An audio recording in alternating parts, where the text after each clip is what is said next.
Okay, Peter, I'm going to send you this file. I just want to show you how pivot table works real quick. So at the top, you have to have category names, and there can't be any missing. I randomly generated these, so imagine these are categorical categories. You mentioned gender, so I put that in randomly, and I put in an ID number just because that'll be useful. So all you do is you highlight these, and then you're going to insert, and over here we have a pivot table. So I'm going to choose that, and I'm going to choose to put it in a new worksheet. I find that's best. You don't have to. I'm going to call it example one. So when I click on the pivot table, you'll see here are the fields matching the column headers that are over here. And let's just say, for argument's sake, I wanted to look at gender. So that's going to be the row, and purely gender. Now I need something for the pivot table to count. So that's why I put the ID number in, because I figured, well, that'll be something everything has. So you can use timestamp, you can use whatever is valuable to you. Now, it's summing the ID number, which isn't really all that useful. So what I prefer to do is when you click on the values, actually I should take a step back here for just a second. With these fields, there are 4 places they can go. Most of the time you're going to use a row, and you're also going to need a value, something that's going to be either counted or added or averaged, something like that. And you can do columns, which I'll get to, and you can do filters. But summing the ID number, not that useful.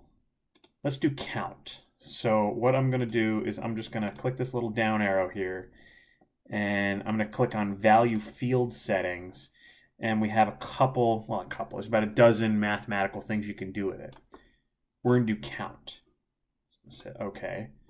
So in my data set, I randomly generated 100 rows because that seemed reasonable, and 49 of them were female, 51 of them were male. Fine. Actually, let me see. Did I leave that as a formula?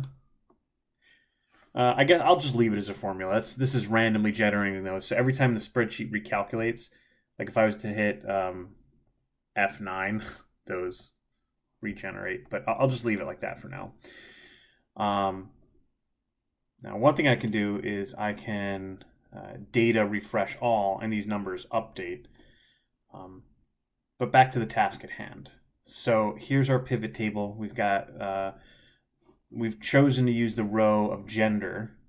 I could, let's say you had category 5, whatever that is, and I just made it so there's 4 different values it can have. Let's say we really want that to be our primary row. So I'm going to take F5 here, and I'm going to place that here. And you can see for category 5, these are all the A's, these are all the B's, the C's, etc. And you get a count by female and male, and also combined. You can switch the order by simply doing this. You're getting females, and then by category, whatever. And you can go as many levels deep as you like, but let's not get too confusing here. Something else that's useful is, let's say we actually want gender as a column field. So if you do that, you've got the male, the female here, and you can see it organized this way. Now, it sounded like you were interested in doing something percentage-wise. So when you go down here to the values, value field settings, you have some options like show value as. You can have it as a percentage of the row, of the column. So like, let's say of row total, if I was to do that, you can see of field F5, whatever that is. The A's, 57.7% of them were females, 42.3% were males, etc. There were no blank ones. And of course, the total should add up to 100%. And for the males, you can see the percentages go this way as well. So of the A's, 57.6 were male, 42 or female, 42.3 were male, etc. You kind of get the idea here. And there are some other things you can do. whether that's showing as a grand total, etc.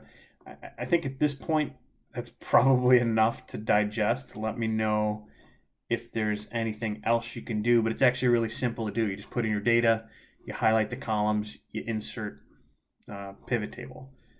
So let's see here. Let me see if I can pause this.